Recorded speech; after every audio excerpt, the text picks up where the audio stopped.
যে স্থানের নাম শুনলে চোখে ভাসে সারি সারি আম বাগান, কিন্তু সে চেনা জনপদ এবার যোগ হয়েছে ভিন্ন এক দৃশ্য।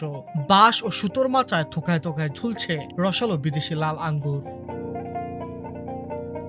বলছি চাঁপাইনবাবগঞ্জ জেলার চমক দেখানো এক উদ্যোক্তার কথা, যার নাম বুলবুল আলম। বরেন্দ্র তপ্ত মাটিতে বিদেশি বাইকুনুর জাতের আঙ্গুর চাষ করে প্রথমবারে চমক দেখিয়েছেন এই উদ্যোক্তা। নতুন কিছু করার তাড়না থেকে 2 বিঘা জমিতে এই আঙ্গুর চাষের উদ্যোগ নেন বুলবুল। শুরুতে সংশয় থাকলেও কৃষি বিভাগের পরামর্শ আর সঠিক পরিচর্যায় মিলছে কাঙ্ক্ষিত ফলন। সবুজ থেকে গাঢ় লাল রঙের রূপ নেওয়া এই আঙ্গুর দেখতে যেমন সুন্দর, স্বাদেও আমদানিকৃত ফলের চেয়ে কোনো অংশে কম নয়।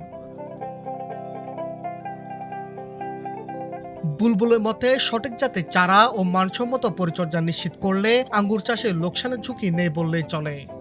যেহেতু সবাই একই রকম ফসল করছে, আমি কিছু ভিন্ন কিছু করার জন্য মানে নিজে উদ্যোগ নিয়ে কৃষি অফিসের পরামর্শ নিয়ে আমি কিন্তু এখানে বর্তমানে আমি এই বাগানটা করার উদ্যোগ নিয়েছি। না আমি যখন প্রথম শুরু করি অনেকজন অনেক কথা বলেছে না যে এই আঙুর তো হয় না, আঙুর টক হবে, ইয়ে হবে, কোনোদিন মানে কল্পনা করতে পারে না।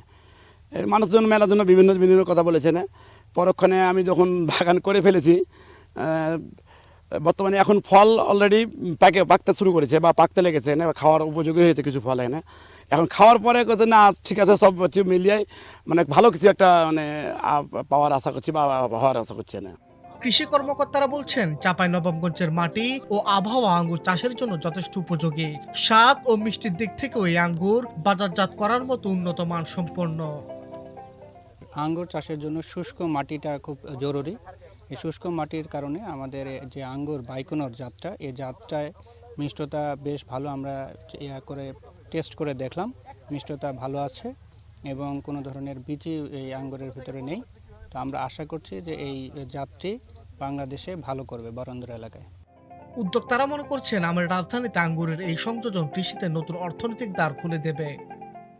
চাঁপাইনবাবগঞ্জে এই আঙ্গুর চাষটা একেবারে নতুন, যেহেতু ওই হিসেবে বেশ বড় বাগান হয়েছে আর কি। এটা আসলে নতুন একটা পথের যাত্রা আর কি। আমাদের আশা করি যে এটা একটা ভালো পথ দেখাবে এবং সম্ভাবনা একটা দুয়ার খুলে দিবে, যেটা আমরা আগামী দিনে কাজ করতে পারবো। আমরা আজকে ফল যে পরীক্ষামূলকভাবে খেলাম, এটা বাজারে যে আঙ্গুরগুলো পাওয়া যায় তার স্বাদের থেকে কোনো অংশেই কম না। এই জন্য এটা কৃষক গ্রহণ করবে এবং আমি আশা করছি যে এটা আগামী দিনে চাঁপাইনবাবগঞ্জের জন্য একটা বাণিজ্যিক ফল হিসেবে চাষ হওয়ার একটা সম্ভাবনা রয়েছে।